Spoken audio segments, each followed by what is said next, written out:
Adrian? All right, thank you so much, Robert. Eric de la Fuente, political analyst and professor of international relations at Florida International University, joining us now to discuss more. Thank you first for being with us. You've lived and worked in Ukraine. If Ukraine were to give up any part of their territory, the Donbas region, or any part of the territory in the east, is that going to open a door for more Russian advancements? Good morning, Adrian, and thank you for the invitation. Look, it's always good to go back, look at history.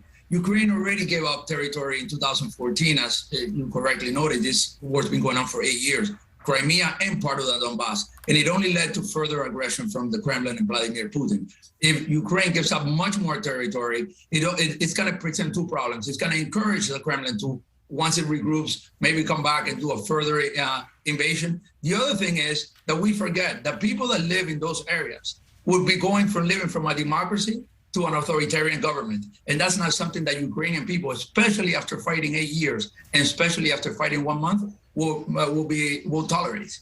Can you help us actually get into Ukraine's president's mind right now? Vladimir Zelensky, he's appealed to the world, to NATO. Still, the war has not stopped. What is he going to do next? What can he do?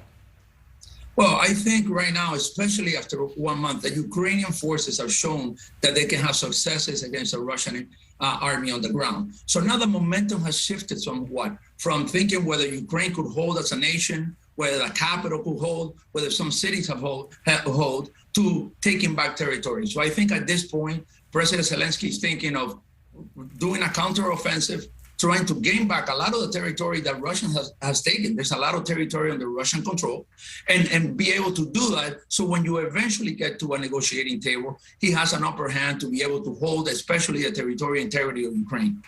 There have been reports that Russia actually wants to take over the eastern half of the country. I'm going back to that country about that question about splitting things up.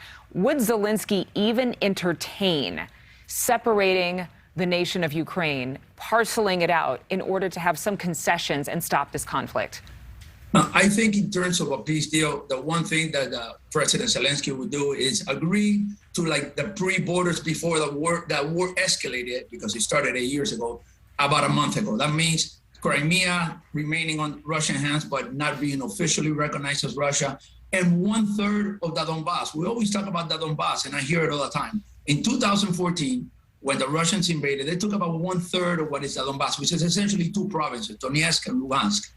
But what the Russians are trying to do is take not only 1/3, but all of it, and especially look to the south.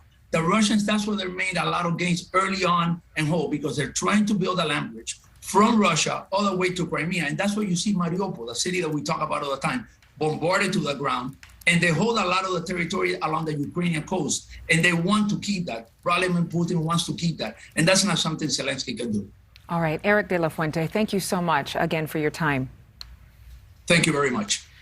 Let's get to some Hollywood headlines. I know that a lot of people are passionate about this next story, or they just wish it never happened.